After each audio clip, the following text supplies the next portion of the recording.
Buenas noches, bienvenidas, bienvenidos. Palabra suelta con usted, como siempre, aquí por la televisión pública de nuestro país, Ecuador TV. Este día, lunes 2 de abril de 2012, estaremos con el alcalde de Quito hablando sobre un proyecto que puede ser trascendental y que quizá marque la pauta no solo para Quito, sino para el Ecuador entero. El metro. Mejorar la movilidad pública es importantísimo en ciudades que ya son grandes, como Quito, como Guayaquil. Antes, comentar con usted que las Islas Galápagos pueden ayudar al mundo a entender qué es lo que podría pasar con el cambio climático. Así lo dijo en entrevista con BBC Mundo Nicolás Stern, uno de los expertos en calentamiento global más influyentes del planeta y de visita en Ecuador en los últimos días. Stern es autor de un importante informe que en 2006 describió el cambio climático como un problema mundial no solo ambiental, sino económico. La principal conclusión de su estudio apunta a que los beneficios de una respuesta temprana e inmediata frente al calentamiento global superan los costos económicos de la inacción. Tras haber recorrido Galápagos, el experto británico advirtió que el cambio climático podría dañar o destruir el patrimonio que representan esas islas ecuatorianas para el mundo. Stern dijo que el calentamiento global afectará la reproducción de las especies en el archipiélago, por ejemplo, de las tortugas gigantes cuyos huevos eclosionan según las temperaturas. De otro lado, los crecientes números de visitantes y residentes en las islas, así como el aumento de especies invasoras, podrían amplificar el impacto del cambio climático en Galápagos. Según datos oficiales, 25.124 personas constaban como residentes en las islas hasta 2010, frente a 9.785 registradas en 1990. De igual forma, el número de turistas creció de 20.000 anuales hace 30 años a la cifra actual de más de 170.000 por año. A medida que el número de personas que atienden a los visitantes vaya creciendo, la huella ecológica será alarmante, dijo Nicolás Stern, al enfatizar en la importancia de que ahora se discuta si se deben poner límites al ingreso de turistas a Galápagos. En este marco, Stern destacó que las islas han sido de enorme valor para el mundo, no solo por su biodiversidad única, sino también por ser un lugar donde el mundo ha aprendido sobre el origen y evolución de las especies. Y en la actualidad, cuando el planeta discute en torno al impacto del calentamiento global, Galápagos podría ser, a decir del experto, un referente mundial para comprender cómo especies podrían morir o trasladarse masivamente a consecuencia del cambio climático. Modelo de desarrollo bajo en emisiones. El director de Conservación Internacional en el Ecuador, Luis Suárez, coincidió en que Galápagos podría convertirse en un gran laboratorio para intentar un modelo de desarrollo bajo en carbono. El número de turistas interesados en ver las especies de las islas está creciendo. En Galápagos podríamos pensar en un nuevo desarrollo que sea bajo en esas emisiones, como decíamos, con un sistema de energía totalmente limpia, sistemas de transporte no contaminantes y un mejor manejo de las actividades de turismo y pesca, dijo a BBC Suárez, este experto ecuatoriano. Esta aspiración requería que el archipiélago cambie sus esquemas de importación de combustibles desde el Ecuador continental, así como el uso de energía termoeléctrica hacia sistemas de producción de energía solar y eólica. Siguen siendo las Islas Galápagos un gran referente. Mandan mensajes esperanzadores, pero depende también de nosotros que no hagamos una dramática huella ecológica en las islas. Tiene que ser lo más liviana posible. Única pausa en esta entrega de Palabra Suelta y ya regresamos con el alcalde de Quito, Augusto Barrera.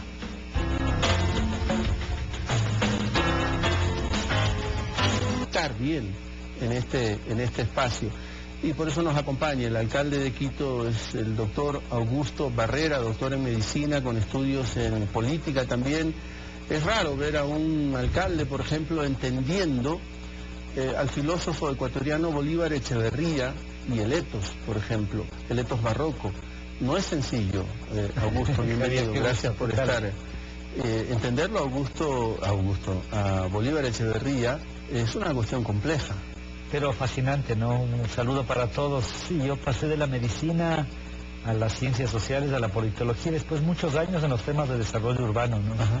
Entonces he podido convivir con sociólogos, filósofos, arquitectos y urbanistas, y eso es una maravilla. Ahora la idea es que el conocimiento sea transdisciplinario, integral, y ese es el desafío de gestionar una ciudad. Tiene mucho que ver con eso. Sí, y todo eso sirve para administrar una ciudad. Totalmente, porque la mirada de la ciudad suele suponer que uno hace calles, aceras, bordillos, parques, pero el corazón de la ciudad es la gente. La ciudad es la gente, es fundamentalmente las personas que habitamos la ciudad, y por lo tanto cada obra, cada acción, cada parque, cada decisión que se toma implica evidentemente un concepto profundo sobre el tipo de sociedad y por lo tanto sobre el tipo de ciudad que hay que construir. En cada debate del transporte público, del espacio público, de la recuperación de la autoridad, del tipo de barrio que queremos hacer, del desarrollo de la cultura, de la inversión que debemos hacer en el mejoramiento estético incluso de la ciudad, hay un concepto de sociedad que subyace.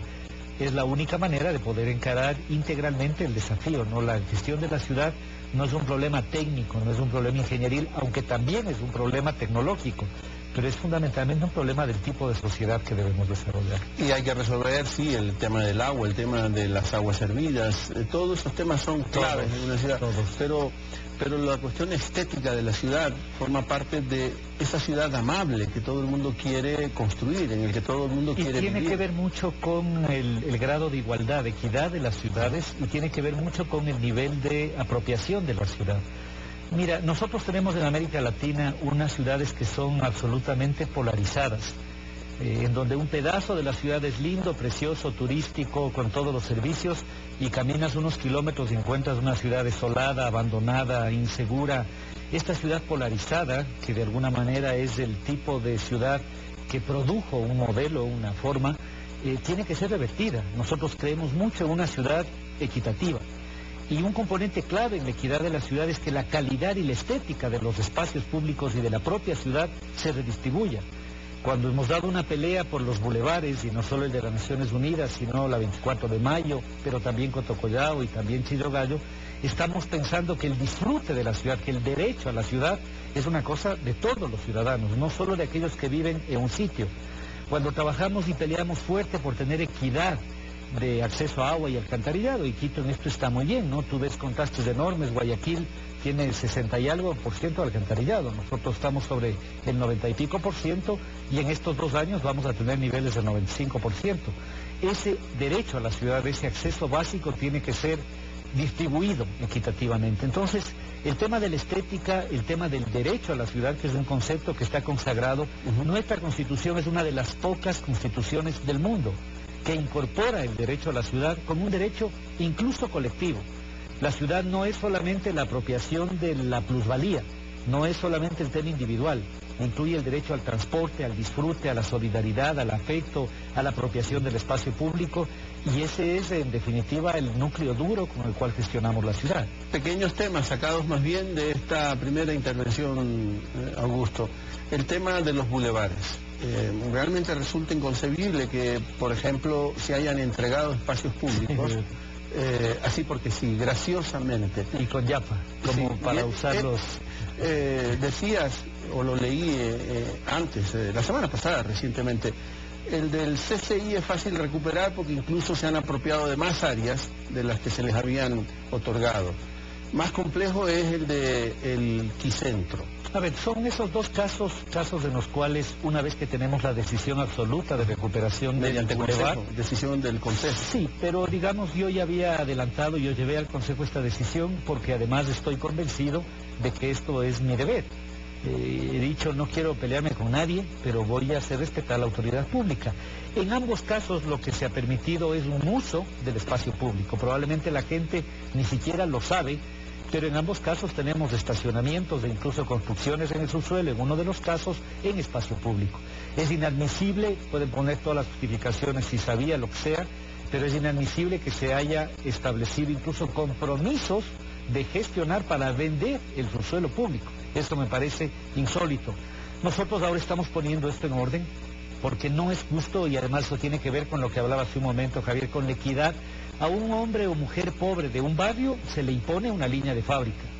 Y entonces no puede ser que la línea de fábrica sirva para unos y no para otros. O sea, es inadmisible que a unos sí se les aplique la ley y no a otros. Entonces lo que hemos hecho ahora es definir el trazado del bulevar por donde es acera y espacio público. Por lo tanto hemos dejado insubsistentes esos convenios.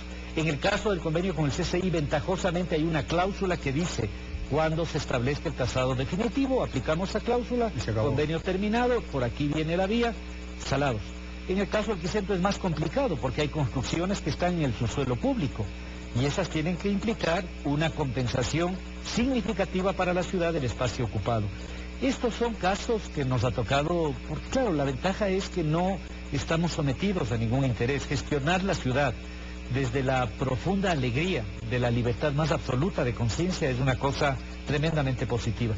No quiero pelearme con nadie, no quiero resucitar a nadie, pero sí voy a hacer prevalecer la autoridad pública en la recuperación del espacio. El bulevar está avanzando por el lado de la acera que da al Parque de la Carolina. Claro. Y ya está llegando... hasta las 6 de diciembre, exactamente. Exacto, el estadio. El proyecto del bulevar, para que los quiteños lo conozcan, va desde la América, el mega bulevar va a ir desde la América hasta el estadio, ¿no es cierto? Es decir, todo el eje de las Naciones Unidas es un eje muy potente, ¿no? Y es un eje que yo creo que en esto, Javier, si bien es una primera fase, hay muchas cosas que están en discusión. Por ejemplo, la idea de que un espacio con gente es un espacio seguro. Lo que se está viendo en una cosa extraordinaria, es decir, la gente va por miles, literalmente por miles. Estimamos que las dos muestras que hemos puesto ahí, la de los brindes, y ahora están las máscaras, y te comento que este jueves hay una muestra preciosa, les invito, es las miradas de aquí. Van a ver fotos fantásticas que nos van a hacer... van a llegarnos lágrimas a los ojos de las maravillas de fotos que tenemos de la historia de Quito, ¿no? Hemos hecho una reconstrucción enorme de las fotografías. Y entonces, ¿que el espacio público tiene que ser feo? No, el espacio público tiene que ser maravilloso. Que la forma de recuperar seguridad es con gente, no sin gente, no escondiéndonos, no amurallándonos. Este es un ejemplo. Que la gente decía que no hay sensibilidad para estos elementos estéticos, todo lo contrario. Yo creo que este bulevar, como también los otros bulevares, el propio bulevar de la 24 de mayo, con lo compleja que es la zona, demuestra que lo que no había es la construcción de espacio público. Y una vez que uno libera un pedacito de espacio público, muy rápidamente uno encuentra centenares y miles de quiteños y ahí se que reconstruyen y que se apropian a través de eso de su ciudad. Y que la ocupación ciudadana le da todo a ese espacio público, todo, incluida por supuesto la seguridad. Por supuesto, y entonces es la gente, obvio que tenemos más policía, obvio que tenemos más control, pero sin duda el elemento sustantivo es la propia presencia de la gente. Entonces, por el lugar que antes no había donde caminar, porque acordémonos, a veces somos un poquito desmemoriados, ¿no? En el tramo de la Carolina, la gente no pasaba, pasada las 6:30, 7 de la noche, o bajaba a la calle, a la calzada, y caminaba pegadito a los carros. Hoy uno va a 10:30, 11 de la noche y está la pareja de enamorados, la familia, el abuelito que le ha sacado, tomar la foto a las máscaras. Los colibríes se fueron para Guayaquil. Están ahora en Guayaquil, ¿no? Esa es una excelente iniciativa. Además muestra el hecho de que con Guayaquil, como con el resto del país, nosotros tenemos el mayor de los afectos. Ha sido una iniciativa articulada por nuestra vicealcaldesa y también la vicealcaldesa de Guayaquil, y nosotros con mucho gusto, como una expresión clara de solidaridad y afecto y aprecio con el pueblo de Guayaquil, lo hicimos con Ambato hace poco y lo vamos a hacer con quien sea, porque estamos convencidos que el derecho a la estética, que el derecho a la belleza, que el derecho al espacio público es un derecho sustantivo de quienes vivimos en la ciudad. A propósito de la belleza y la estética, en la pantalla sigue la exposición de Jorge Perugachi, que está en la Casa de la Cultura, en por lo menos 3 salas exhibiéndose la obra de Perugachi. Está disponible este plasma para todas las galerías aquí en Palabra Suelta, la televisión pública. El alcalde Augusto Barrera con nosotros. La etapa esta de 10 de agosto hasta 6 de diciembre se concluye en diciembre. Vamos a trabajar en este semestre, es decir, hoy vamos a trabajar sobre todo entre Amazonas, digamos, y hasta las 6 de diciembre. Por eso nuestra urgencia, o sea, no es ganas de molestar, de resolver de la manera más rápida, perentoria, el tramo que queda en el CCI, el tramo del CC1, que está bastante claro, y el tramo del Quicentro. Eso nos permitirá tener ya un bulevar continuo prácticamente entre el Amazonas y 6 de diciembre. En el tramo del Quicentro, Augusto, alcalde, incluso hay que hacer piruetas como peatón. Es que no hay forma para un peatón. O sea, mira, es tan complicado el tema que o entras y consumes o estás en la calle. Sí. Y entonces, o sea, evidentemente, si consumes, eres. Si sí, no consumes, exactamente. no eres. Es un concepto Sí. fuerte, ¿no? Es un Sí. concepto que yo creo que tiene que ver mucho respecto del tipo de ciudad que queremos. Este esfuerzo de recuperar, fue muy dura la batalla, ¿no? No fue fácil. Ahora ya es evidente que es un tema ganado. Pero, digamos tú que sigues un poco el debate, hay gente que dijo de todo, que es una locura, como así, que eso va a ser un sitio abandonado, una cosa suelta. Incluso se dijo cuando se exhibían los colibríes que ridículo es, no tienen gran valor estético, O sea, hubo lo que sea, críticas, ¿no? sí, sí. Y yo creo que eso tiene mucho que ver con una profunda falta de autoestima, ¿no? Pero evidentemente estamos haciendo una programación maravillosa, ojalá los sueños que tenemos podamos cumplir, pero hay exposiciones escultóricas maravillosas en el mundo, ¿no? Hay cosas de Dalí, hay cosas de Botero, ahora tenemos, por ejemplo, en 33 lugares de la ciudad una presencia permanente del programa de A Cielo Abierto, lo que antes no se veía, digamos, la fotografía. Vamos a trabajar unos paquetes de grandes pintores nacionales y universales para que la gente pueda acceder. Esos son temas vitales, son temas en donde claramente uno liga un tipo de intervención urbanística, es decir, el cemento, la piedra, en donde uno liga los temas de la estética urbana, las flores, los árboles, la galería urbana, pero que tiene un alto contenido simbólico, ¿no? Ahí lo que estamos sembrando es un amor por la ciudad, estamos cultivando sensibilidad en el chico, en la niña que va, y estamos construyendo una ciudad de todos, porque ahí somos iguales. En ese lugar, no importa que tú seas el gerente y el otro sea el empleado, somos iguales. La ciudad se construye para ser un escenario de iguales. Y ese es finalmente el concepto más profundo. Pero si la pasarela es un centro comercial, ya no somos iguales, ¿no? Porque hay unos entrarán, otros no. Entonces, está bien que haya negocios y yo no voy a limitar eso, es decir, en la medida que cumplan las reglas y respeten la normativa. Pero nuestra obligación como productores de ciudad es hacer una ciudad para todos. Y eso se juega en este tipo de cosas. Yo quiero llegar pronto a lo del metro, que es el corazón de esta conversación, pero la ciudad tiene otros muchísimos temas, y Quito particularmente. Octubre, el nuevo aeropuerto. No va más, ¿no? No, está muy bien, digamos, estamos ahora levantando un concurso muy interesante Para de el participación de la gente del nombre, hacemos un seguimiento permanente del avance de la construcción, está caminando muy bien. De hecho, hay cosas que están un poco adelantadas, eso es extraño, pero hay cosas adelantadas. La construcción tiene 92%. Hemos iniciado ya el tema de la construcción de los procedimientos en simuladores. Estamos terminando de instalar ya la luz, eso va a ser extraordinario, toda la iluminación de la pista, prenderemos una de estas noches. Y iniciamos ya las pruebas específicas, digamos, de lo que se llama helado aire. De tal manera que estamos viendo el cronograma, la cosa está caminando bien. Tenemos ahora una comisión muy compleja, que es el trasteo del viejo al nuevo aeropuerto, ¿no? Es decir, cuando uno se cambia de casa, se le pierden las medias, etcétera. Te imaginarás lo que es trastear el aeropuerto, porque claro, no van a estar los dos operativos simultáneamente. Claro. Entonces se apagará uno y se prenderá otro. Inmediatamente. Eso implica, digamos, un trabajo muy pulido de todas las condiciones físicas, operativas y tecnológicas.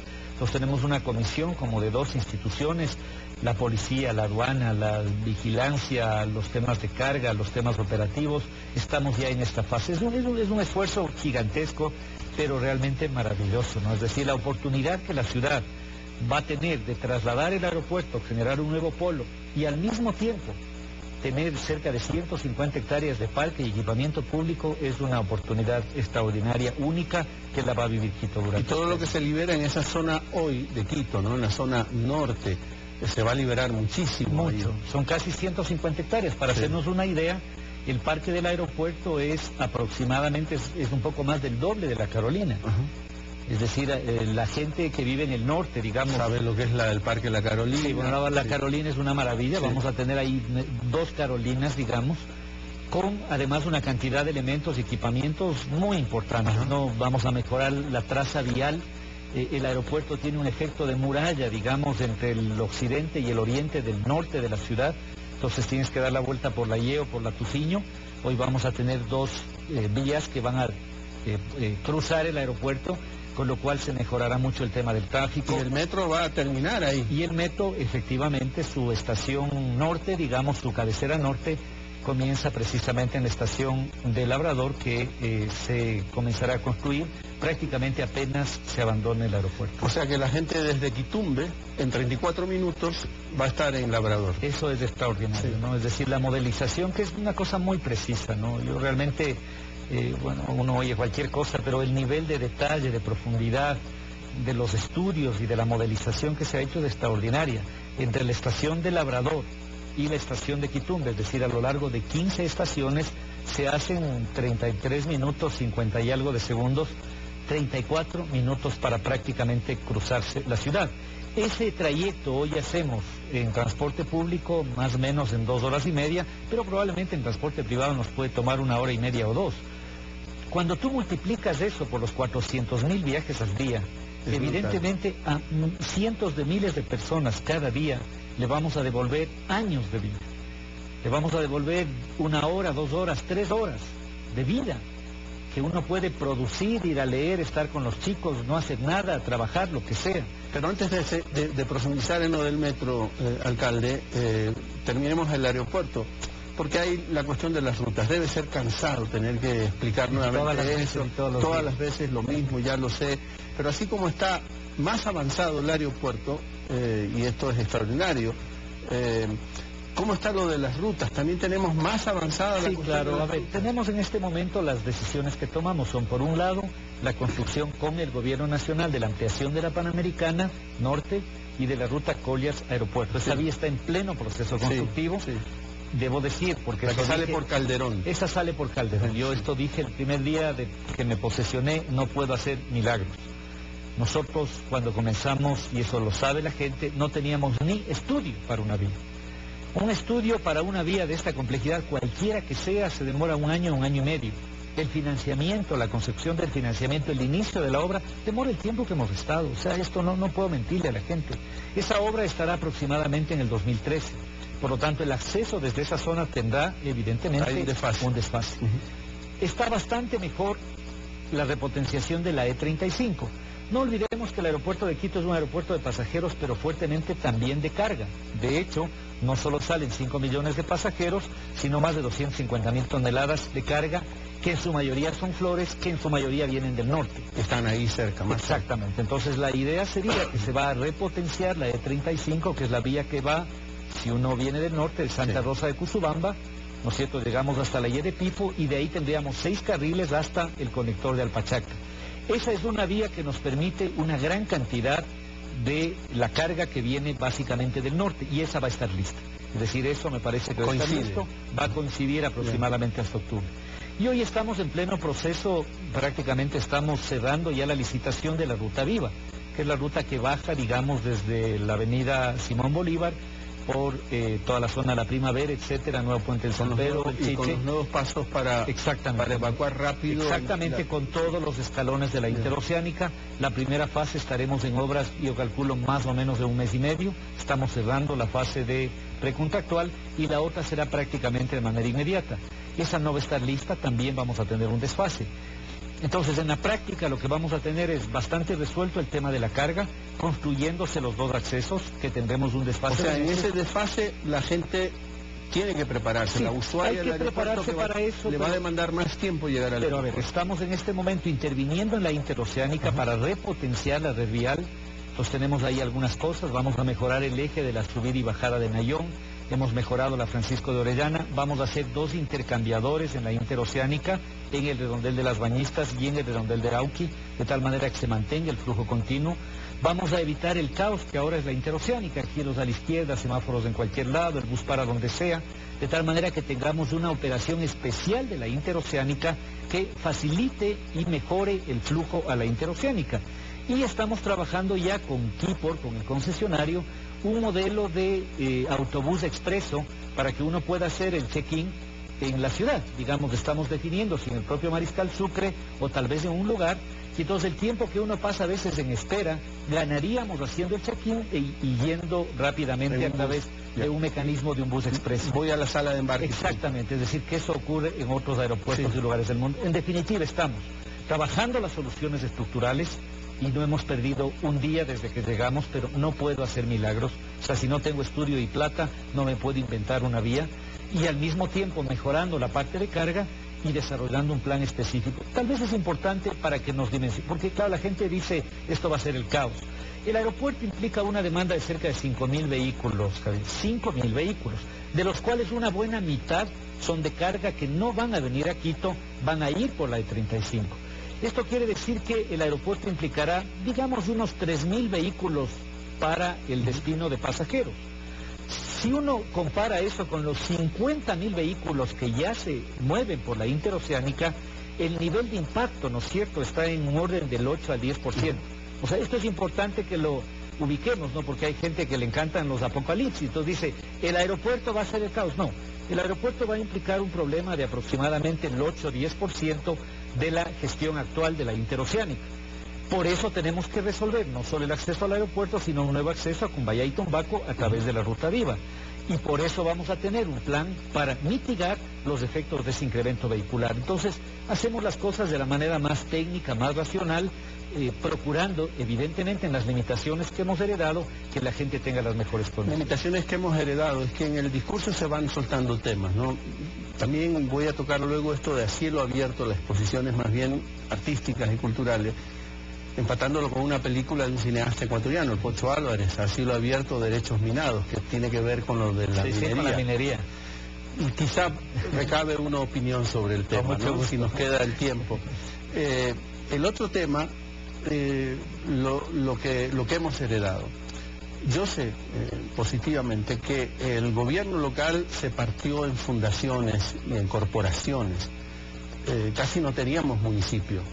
Y eso es grave, eso es un problema a la luz incluso de lo que vimos frente al neoliberalismo cuando casi no teníamos Estado. Es lo mismo que le pasó a la ciudad en esa lógica. ¿Cómo estamos? En una situación absolutamente distinta. Cuando nosotros llegamos teníamos, no me acuerdo, 30, 33 instancias, corporaciones, fundaciones de fundaciones.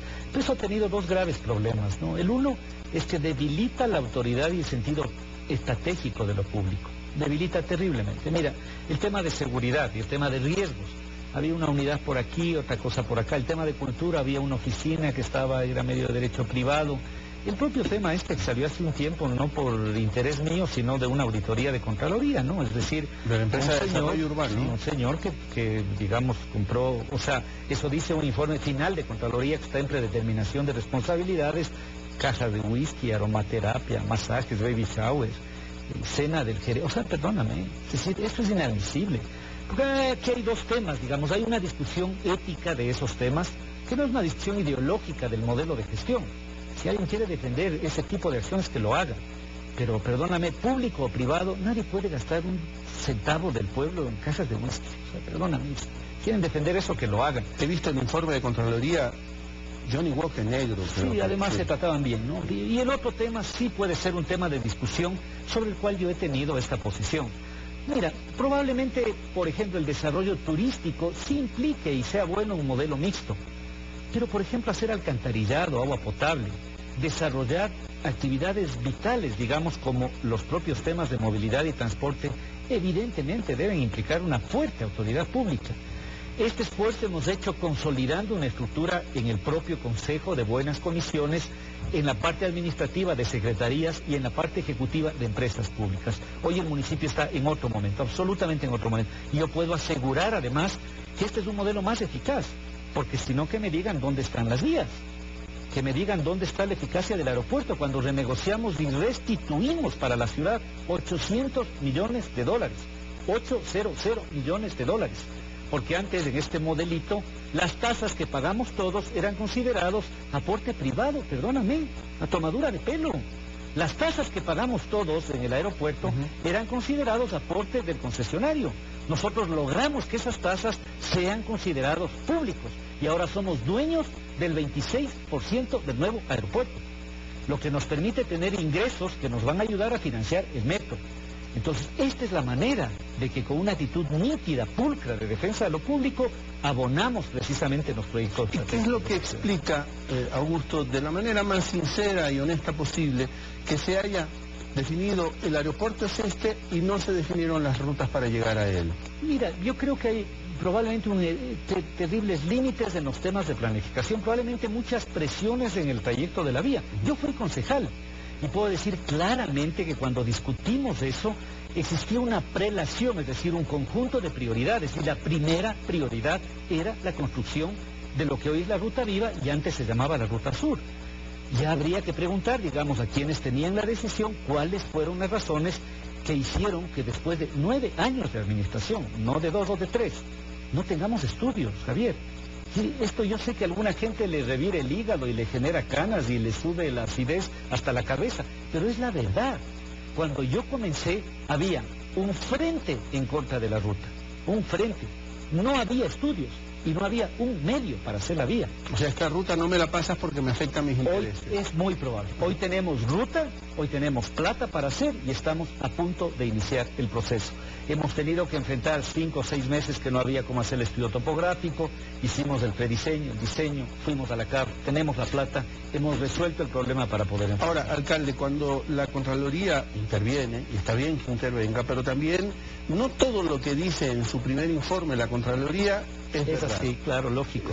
El afectado, el nombrado, en este caso el funcionario del municipio, de la Corporación de Desarrollo Urbano, no todo lo que se diga contra él tiene verdadero sustento. Y él debería tener derecho, hay unas instancias, por supuesto que las hay, para desvanecer todas esas... Pero mira, Javier, sobre esto quiero precisar. Primero, no me habrán escuchado a mí una palabra levantando contra nadie ni contra el honor de nadie. Yo no hago política de comisaría, o sea, no es mi forma de ser, no lo he hecho. Segundo, quien posicionó públicamente esto fue el Diario del Comercio. El Diario del Comercio publicó lo que ya es público. Tercero, no es verdad que es un informe preliminar. Digamos, quienes han estado en la función pública saben que hay un informe preliminar. Que se convoca a todas las partes. Se hace una lectura privada prácticamente de resultados y luego se hace el informe final. Lo que tenemos es un informe final, más todavía. Después del informe final se pasa a la fase de determinación de responsabilidades. Yo lo que sí hice fue pedirle al Contralor que no nos quedemos en el informe y que hagamos determinación de responsabilidades. Lo que se conoce no es verdad que sea un informe inicial, es ya la predeterminación de responsabilidades. Por eso este caso ya está en manos incluso de la Fiscalía. Entonces no es verdad que es una cosita que quien dijo, no, ya ahí hubo un informe preliminar, hay un informe final suscrito por la Contraloría y hay una predeterminación de responsabilidades. No me interesa polemizar sobre eso. Si alguien quiere defender que un recurso público por temas ideológicos de que lo privado es más eficiente se gaste en aromaterapia de alguien, está en su derecho de hacerlo, yo en mi derecho de oponerme. Pero desvela también lo pernicioso que fue esa fragmentación del poder municipal. Entonces podemos discutir la eficacia. Esta empresa, que tuvo un antecedente, una empresa interesante que era desarrollo del centro histórico, terminó haciendo, Javier, 2 puntos, contratando el recaudo del trole. ¿Qué tiene que ver una empresa que está dedicada al centro y contratarla? Bueno, contrataron con unos coreanos y puedo decir increíblemente que nos tocó romper ese contrato. Hoy recaudamos en el trole $2.000 diarios más que con esa empresa. Pero es inadmisible. Se le paga a esa empresa un fee para mejorar el recaudo, rompemos el contrato y resulta que ahora recaudamos más. Eso hacía esta empresa. Hacía proyectos de vivienda. Hacía todo tipo de contratación, establecía políticas de arrendamiento, hizo el terminal. Nos dice, bueno, para que haya una empresa de obras públicas, y esta hace también el terminal de Quitumbe, que también es un larguísimo tema. Entonces terminó siendo efectivamente un municipio paralelo. Porque cuando tiene 15 competencias y no una, el concepto de una empresa es que tenga un giro específico. Entonces yo tengo una empresa de agua y alcantarillado, tengo una empresa de energía eléctrica, tengo una empresa de pasajeros, tengo una empresa de obra pública, tengo una empresa de vivienda. Hay un giro específico, pero no tengo una empresa que haga 15 competencias, porque si tiene más competencias que el municipio, se convierte en un municipio paralelo. Y esta discusión o este tema es importante por el hecho que ya señalamos. ¿Queremos un municipio dividido o queremos un municipio con todo su poder para poder resolver los problemas de la ciudad. No hay otra manera. Si no, uno termina haciendo parches.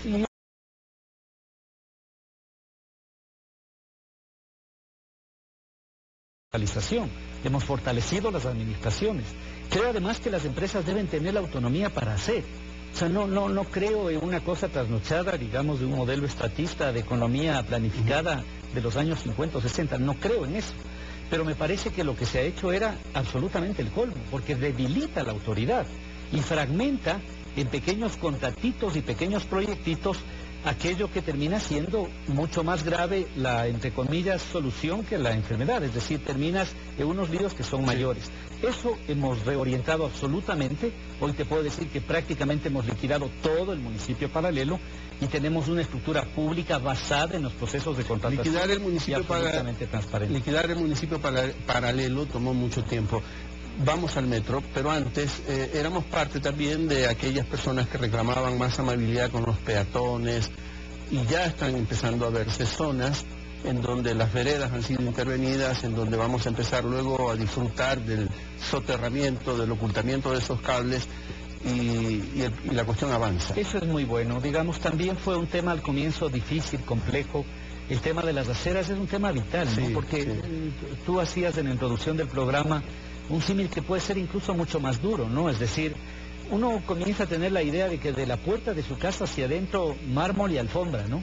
De la puerta a la casa hacia afuera, todos los huecos y los ratones y las cáscaras de naranja, los plátanos, todo. Esto es una cosa increíble, ¿no? Porque cuando tú miras efectivamente cuál es el parteaguas, cuál es la línea divisoria de una ciudad que se respeta, es justamente la corresponsabilidad ciudadana. Es decir, es un tema vital.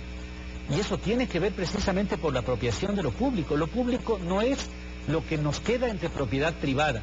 Tu propiedad privada, la mía. El resto es lo público. No. Lo público es lo que nos une, lo que nos da sentido de pertenencia, lo que permite que seamos un nosotros, lo que nos da conectividad. Y ya en este momento, incluso en las teorías económicas, los factores de competitividad, incluso sistémica de una ciudad, tiene que ver con el grado de escolaridad, con los niveles de seguridad, con la calidad del espacio público, con el nivel de desarrollo tecnológico de la movilidad, médica, muchos otros elementos. Entonces, todos ganamos. En una ciudad que funcione, una ciudad moderna, solidaria, todos ganamos.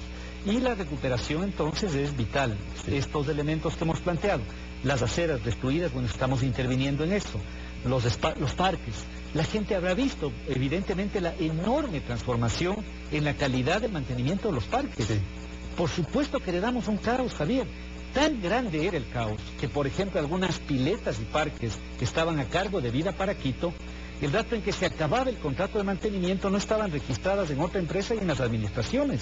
Nos tocó recensar los cerca de 4.000 espacios verdes que tiene la ciudad para que ahora sí cada uno tenga una dependencia específica de asignación. Y hoy solo invito a cualquiera, solo los ciegos no pueden ver la calidad de aceras, parteras y parques. Hoy no solo estamos manteniendo, estamos en el sur, en el norte, en Eloy Alfaro, incorporando criterio estético, flores a la ciudad. Qué sutileza, ¿no? Pero sí, ese es el espacio La público. Estética es parte... Eso implica redignificar el espacio para las personas. Sí, hemos empezado a ver esa recuperación de aceras y soterramiento de cables y será parte de la autoestima, ¿no? Es decir, yo amo esta ciudad porque me trata bien también, ¿no? Por supuesto, no se resuelven todos los problemas. Dejamos para un poquito más adelante, si nos queda tiempo, esto de a cielo abierto, arte, derechos minados, minería. Entremos en una animación que tenemos para ver, probablemente ya algunas personas la han visto, no nos hace daño volverla a ver, esta animación sobre el metro de Quito, a ver si la producción nos ayuda. ¿Perdona? No tiene audio, entonces la vamos a empezar a ver, ahí está, ya está saliendo al aire, ahí está. No tiene audio, alcalde, pero ahí podemos... Esa es una animación que utilizamos mucho ya sobre la base de lo que va a ser el metro. Ese es el tipo, es muy cercano al tipo de material móvil de tren que vamos a tener. Inicialmente el metro va a operar con 108 trenes. Esto va a implicar que tengamos capacidad de mover aproximadamente 400.000 pasajeros al día. Estas son las estaciones. Este es el tipo de estación, es una estación, digamos, de vía doble, es una estación que tiene andenes específicos. Todas las estaciones son subterráneas y este es el trazado, ¿no? Estamos comenzando por el norte La estación inicial del norte es la estación de Labrador. Esta es una estación muy importante porque el metro está concebido, Javier. Mira, el metro no puede ser entendido como solamente un gran tubo, digamos, que nos lleve gente. El metro es algo así como la columna vertebral, voy a utilizar un símil médico, es la columna vertebral de un esqueleto, que son los corredores, y de unos dedos, que son el transporte convencional. Es decir, el concepto que tenemos es el concepto de un sistema, ¿no? Hasta hoy hemos tenido un bus por aquí, otro bus por acá, una ruta por aquí, un corredor por acá. Hoy tenemos un sistema. En ese sistema la columna vertebral es el metro, pero está eso articulado, empotrado, vinculado a los corredores. Al corredor suroriental, al propio trole, al corredor suroccidental, que ya va a operar en unos 15 días, al corredor central norte y al corredor que vamos a hacer, que justamente va a llegar a Labrador. Digamos, una zona que todavía no tenemos troncalizada en la ciudad es justamente la zona que va a Calderón, Carapungo, Comité del Pueblo. Digamos, la Panamericana Norte, la Galo Plaza Lazo. Eso vamos a troncalizar, vamos a hacer ahí también un corredor, un BRT. Y entonces la idea es que en la estación de Labrador vamos a recibir todos los barrios noroccidentales y todos los barrios nor y nororientales. Vamos a Labrador, luego vamos a la Jipijapa, que es una zona importantísima de presencia. Luego seguimos de la Jipijapa y ya vamos a la Carolina. Entonces ahí vamos a estar en el eje de Naciones Unidas y Amazonas aproximadamente. Cruzamos la Carolina y vamos a otro sitio que es clave, que es un sitio que es La Pradera, es decir, Eloy Alfaro y 10 de agosto más o menos, esa es la siguiente estación. Y luego vamos a la Universidad Central. La Universidad Central implica de 50 a 60.000 alumnos que todos los días se mueven y aproximadamente 10.000 profesores y personal docente. Ahí está la gráfica de la... De ahí vamos, ahí se ve... Ahí vamos al Ejido. Un poco ciego, vamos al Ejido. Gran parada esa también. El Ejido es gran parada, ¿no? Sí. El Ejido no tiene tres cosas importantes, ¿no? La una, que recoge prácticamente toda la población de las otras universidades. Recogemos la Católica, la Politécnica, la Salesiana, la Andina, recogemos todo el funcionamiento del sector administrativo y en el Ejido vamos a tener una articulación con la gente del Valle de los Chillos. La parada del Ejido es una parada de integración de los buses que vienen de los valles, exactamente. Sí. Entonces, fíjate que el Labrador es clave porque recogemos todo el noroccidente y el nororiente. Alameda, hacemos el trazo, luego vamos a la Alameda, que es una parada clave. Luego vamos a la parada de San Francisco, que es una parada maravillosa. La Alameda y San Francisco son las dos paradas del centro histórico. Con implicaciones de estudios arqueológicos. Que están muy avanzados, muy bien hechos, con absoluta meticulosidad. La obra que vemos ahora en la gráfica, no, esta es la estación que queda debajo de San Francisco, es una estación maravillosa, es una estación que va a implicar seguramente un auditorio, ¿no? Debajo de la plaza vamos a tener este auditorio, que será un centro de exposiciones, y en un segundo piso debajo, digamos, tenemos el metro que pasa por ahí. Esta es una estación preciosa, es una estación que implica realmente una enorme obra de ingeniería, que ha implicado enorme esfuerzo en los estudios de suelo, patrimoniales. El estudio de suelo, alcalde, dice que el 87% del suelo está... El estudio de suelo es muy positivo. El estudio de suelo establece que hay una gran... No 87, 99. 99. De todo el estudio de suelo, es increíble, ¿no? A ver, la ciudad se encuentra sobre una base, como toda la tierra, sobre una base rocosa. Eso es lo más estructural, lo más profundo. Pero evidentemente el metro no va a esa altura. El metro va más arriba, va en una zona, digamos, que es la Cangagua, que es un suelo compacto, que es un buen suelo. A excepción de una especie de brazo de roca que tenemos en el Panecillo, ¿no? Es como que tenemos el Gran Pichincha y tiene un bracito, digamos, que es, por decirlo de alguna manera, el núcleo del Panecillo. En la medida en que el metro probablemente toque eso, hay aproximadamente un 1 o 2% que topemos roca. En el resto de la estructura de suelos, va a ser Cangagua. Hemos hecho el mejor estudio de suelos y te digo, yo estoy feliz, además de que he aprendido bastante geología y geotecnia, hemos hecho prácticamente cada 300 metros perforaciones de entre 40 y 80 metros. Hoy podemos decir ya sin inventarnos, sin ciencia ficción, sin mitos, cuál es efectivamente la estructura real del suelo de Quito. Cada 300 metros hemos hecho, la gente habrá visto a lo largo de este año y medio, hay gente que se sorprende, estos locos están sacando agua o petróleo, ¿qué están haciendo? Estudio de suelo. Y entonces un estudio de suelo preciso. Ahí se han analizado la composición química, las presiones, los flujos de agua, todo el tema de los acuíferos, los niveles freáticos, la estructura geotécnica que tiene ya, cuál es la dinámica, dónde se resisten presiones, dónde no. Ese estudio nos permite tener la certeza de utilizar métodos constructivos, decir que hay cómo hacer el metro, sin duda hay cómo hacer el metro. Ese es el estudio de suelos que fue presentado la semana antepasada. Mira, todo esto hemos presentado al sector académico, a profesionales. Eso a mí me parece vital. Muchas veces, y quienes venimos normalmente de los compromisos más sociales, suponemos que todo se resuelve a través de la ideología. Sí. Pero hay cosas que además de la ideología se resuelven a través del desarrollo tecnológico. Y esta es una de aquellas. Yo estoy convencido que el metro no solo va a ser la construcción, la obra, va a ser un estímulo, un catalizador, un productor, un impulsador de un desarrollo de capacidades tecnológicas, de ingenieros. Nosotros hace un siglo quedamos tuncos con el desarrollo del sistema ferroviario. Si tú comparas lo que significaba hace 100 años la ingeniería y el esfuerzo constructivo del ferrocarril de Alfaro, es extraordinario. Y luego hemos tenido casi un siglo de atrofia absoluta en desarrollo de sistemas tecnológicos. Por eso nos negábamos a la posibilidad de un metro, era mucho para nuestra visión. A nada, Javier, es que yo creo que cuando uno reflexiona sobre esto, hemos tenido realmente una especie de culto a la mediocridad y al subdesarrollo. Entonces uno oye cosas ahora que a mí me dan vergüenza ajena, ¿no? Sí. O sea, que no podemos. Los dos primeros metros del mundo. Perdona las interrupciones, alcalde, nos acostumbramos al maltrato. Al maltrato y a la falta de autoestima y al hecho de que no podemos, no hemos de hacer, no nosotros sí nomás. O sea, toda esta a cosa... nosotros nos convocan para ir a ver un partido eliminatoria de Mundial de Fútbol y hay que irse a la Atahualpa 5 horas antes.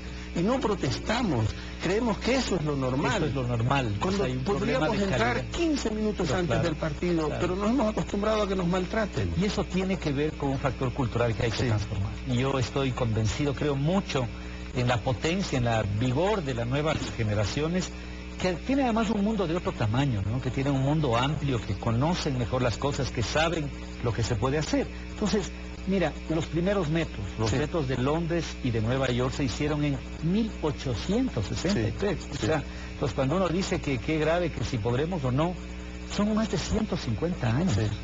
Hay metros que se construyen y túneles que se construyen debajo de suelo limoso, prácticamente en arena. Ahora hay una conexión ferroviaria del Canal de la Mancha que une Francia con Inglaterra. O sea, por Dios. Entonces no puede ser que sigamos pensando, digamos, como un poquito más allá de... Ahora, los londinenses sí le dicen tube. Claro, el tubo, ¿no? El tubo.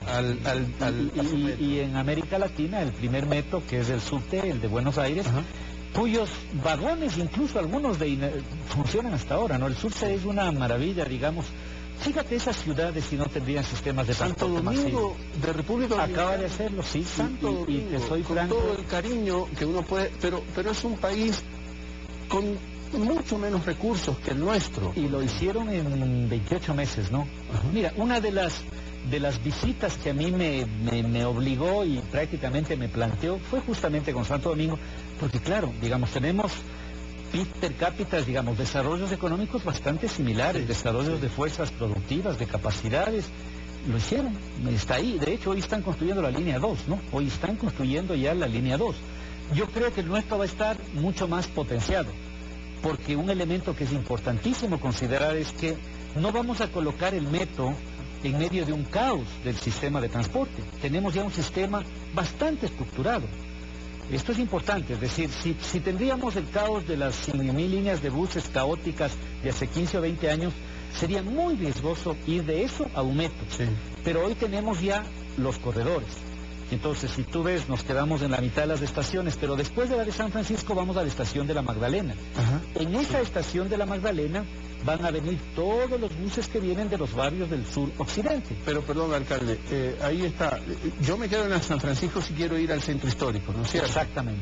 Entonces yo, si ya me puedo quedar en la San Francisco y llegar a la estación de San Francisco y entro al centro histórico, lo siguiente sería castigar muy fuertemente a los vehículos individuales que quieran entrar al centro histórico. Este es un privilegio. Bueno, te va a costar mucho. Así es en todas partes. Sí, bueno, ahora de hecho estamos abriendo la discusión sobre el tipo de gestión que debe tener el centro histórico.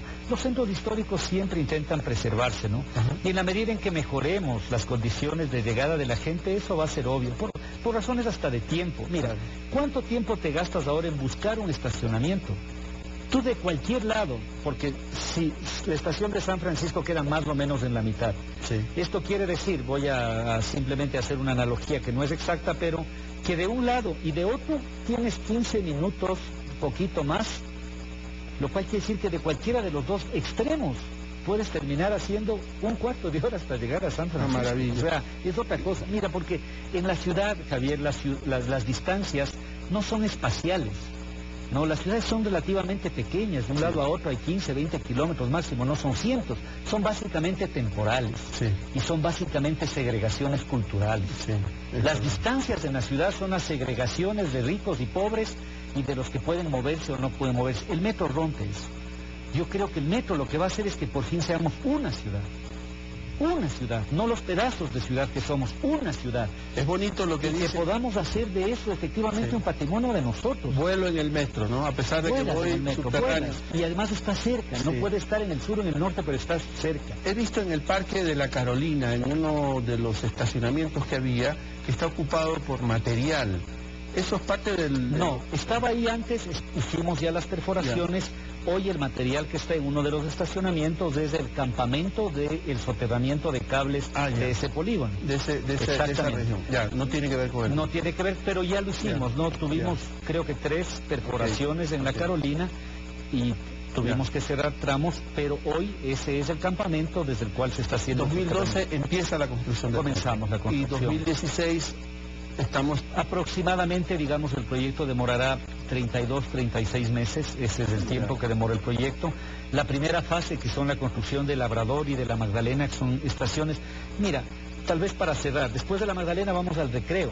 La estación del Recreo está debajo del terminal del Recreo, Sí. lo cual quiere decir que por arriba tenemos todos los buses, bajas al subsuelo y estás en la estación.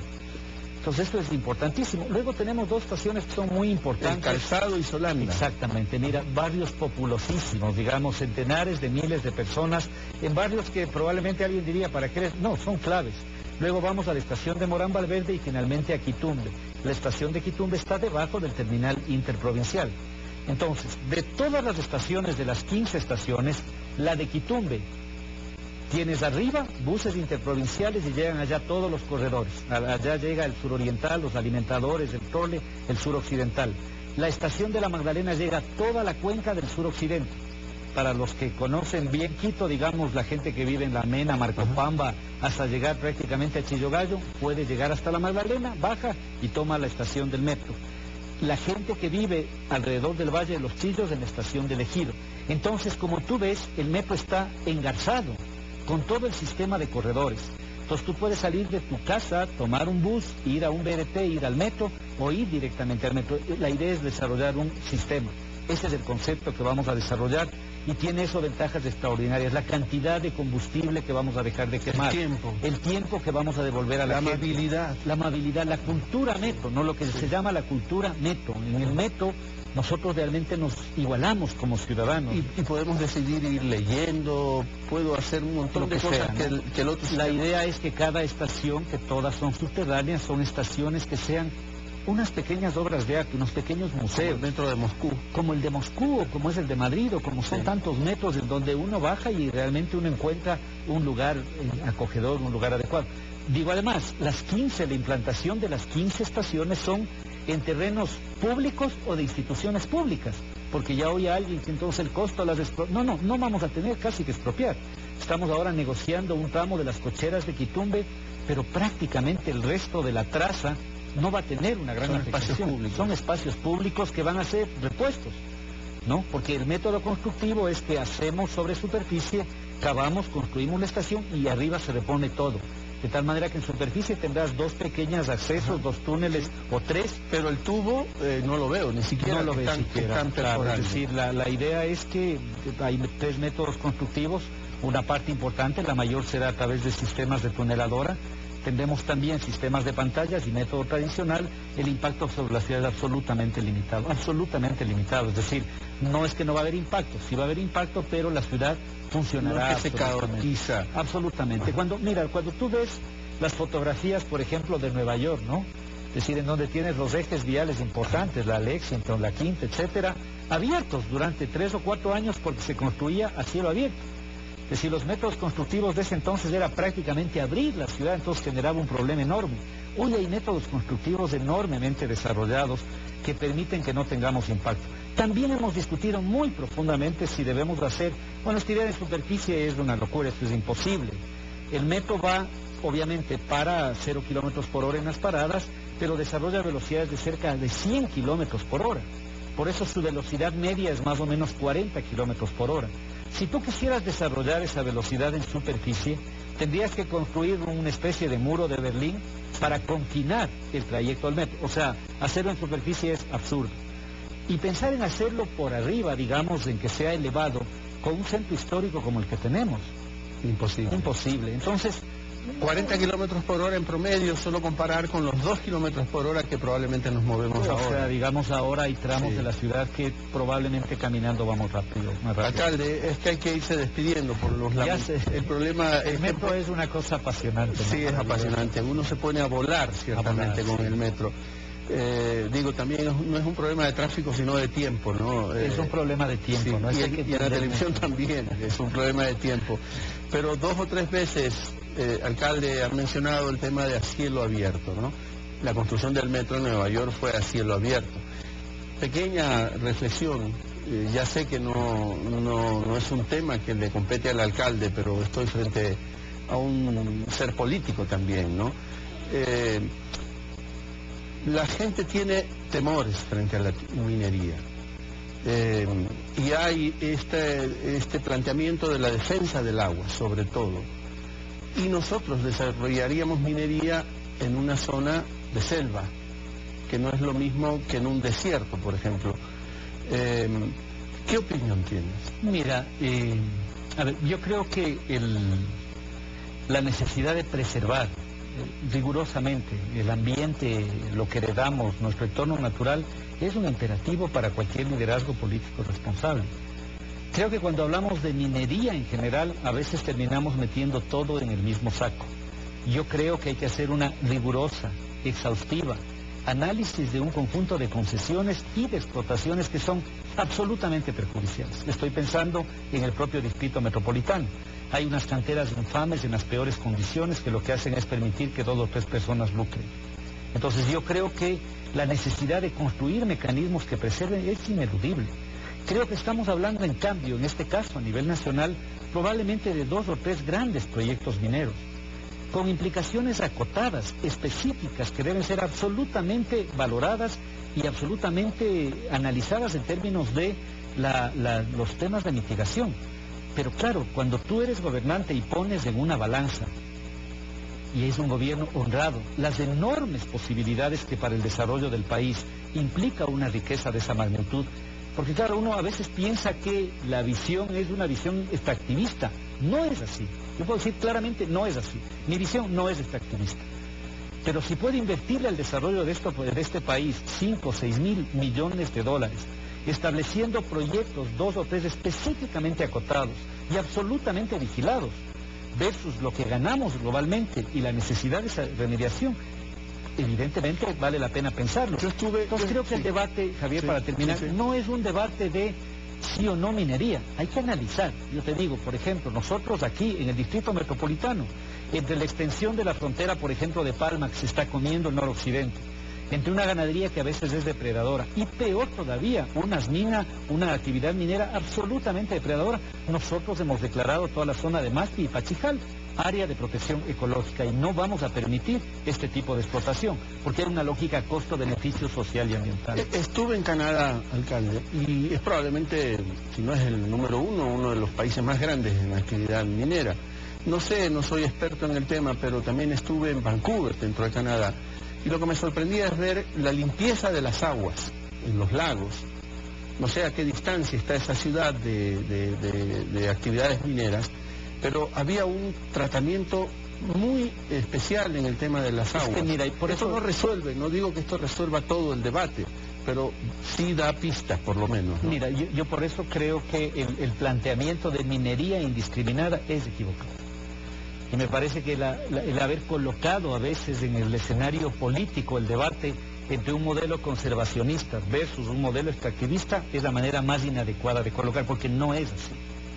Yo creo que el proyecto que empujamos nosotros no es un proyecto extractivista. Creo que estamos hablando de específicos proyectos que en una lógica de costo-beneficio social son efectivamente beneficiosos para la sociedad en su conjunto. Y precisamente porque son acotados y precisos y específicos, debemos tener todos los ojos y el esfuerzo puesto en que los impactos ambientales sean limitados. Me parece que ese es el término exacto en el cual debemos hacer esta lista. El dueño de un medio escrito, Diario La Hora, el señor Francisco Vivanco, lo escuché en la radio con Diego Kendo, estaba ahí Orlando Pérez, doy todos los datos, a propósito de la marcha que proclamaba la defensa del agua y un rechazo a la actividad minera, sobre todo a cielo abierto. Él decía que el alcalde de Quito, lo tengo al frente, Augusto Barrera, se portó pusilánime. Es cierto que ese discurso del señor Vivanco estuvo repleto de adjetivos y él dijo que había asistido a la marcha y que nadie le quitaba el derecho a pronunciarse. Yo digo, está muy bien, eso les quita el discurso, sobre todo esos pronunciamientos que hace la EDEP, que hablan desde lo neutro, desde un sitio de imparcialidad, pero ahora escuchaba que él salió a la marcha, pero decía, el pusilánime alcalde de Quito maltrató a los marchantes que se oponían. Mira, ¿por qué esa enemistad? ¿Por qué? No, habría que preguntarle, ¿no? Pero a ver, esto en principio me genera dos tipos de respuesta y como ser político lo hago. Estoy absolutamente convencido que con algunos de los compañeros y amigos que legítimamente y además de manera ética levantan reivindicaciones con las cuales podemos no estar de acuerdo, yo tengo una relación humana, personal, infinitamente mayor que estos oportunistas de última categoría que ahora quieren montarse otra vez en espalda de los indios. Yo he trabajado años de mi vida con el movimiento indígena y creo que para mí ha sido un factor de formación y de temple de mi propia convicción. Entonces me parece ridículo que ahora intentan hacer este tipo. Ventajosamente hay gente lúcida que será capaz de identificar lo que es esto y el alcance que eso tiene. Entonces la segunda cosa, como alcalde de Quito, yo estoy obligado por mi propia convicción, y eso lo hice durante la marcha, a establecer condiciones para que hasta este señor salga y proteste. Y el hecho de que haya salido y protestado es precisamente una demostración de que eso fue posible hacer. Lógico, porque hay gente que quería, a ver, aquí nos quedamos en el arbolito y aquí vamos a enfrentar y aquí no. Tuvimos una conducta ejemplar. Establecimos un principio democrático de que la ciudad debe ofrecer condiciones a todos. Y entonces a la marcha, y a las marchas a todo el mundo, le dimos agua, seguridad, protección, servicio médico, baños, asistencia sanitaria, y logramos conducir a la ciudad para que no tengamos sino este tema de la noche que ya fue, hay gente que quería hacer el conflicto, absolutamente pacífico. Entonces, si a eso le da ese calificativo, bueno, digamos, hay suficientes antecedentes en su propia vida que pueden establecer. Yo no me voy a pelear con esas pequeñeces, si ratifico el hecho de que esta es una ciudad libérrima. Es una ciudad que hasta esas personas pueden salir a protestar, hasta esas personas. Lo que sí llamo la atención es que la gente sana, la gente que tiene efectivamente reivindicaciones históricas, no preste jamás sus legítimas reivindicaciones históricas para esta clase de oportunismo. Gracias, alcalde, por haber estado aquí con nosotros en Palabra Suelta. Quiero vivir lo suficiente como para disfrutar del metro. Segurísimo, no, hasta los nietos, seguro, Javier. Eso está allá, el futuro está aquí. El alcalde de Quito, el doctor Augusto Barrera, aquí en Palabra Suelta. Siempre a usted le agradecemos la compañía. Hoy hubiese sido muy importante sus llamadas telefónicas. Estamos grabando. Insisto, ya vamos a encontrar una solución. Pásela bien.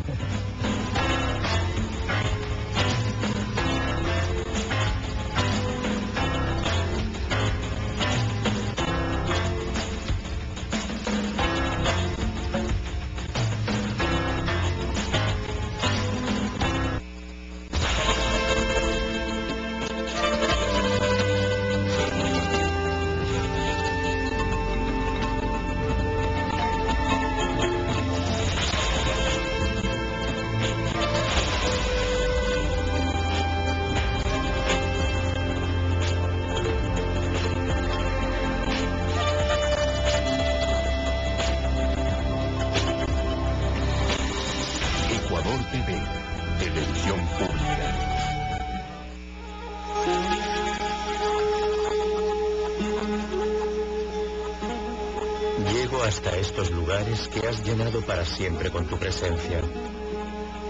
Oh lugar, lugar de Tierra Santa, ¿qué espacio ocupas dentro de mí? Me arrodillo para no desdeñarte con mis pasos. Permanecerás y yo te llevaré conmigo. Te transformaré dentro de mí en un lugar de nuevo testimonio a través de los siglos.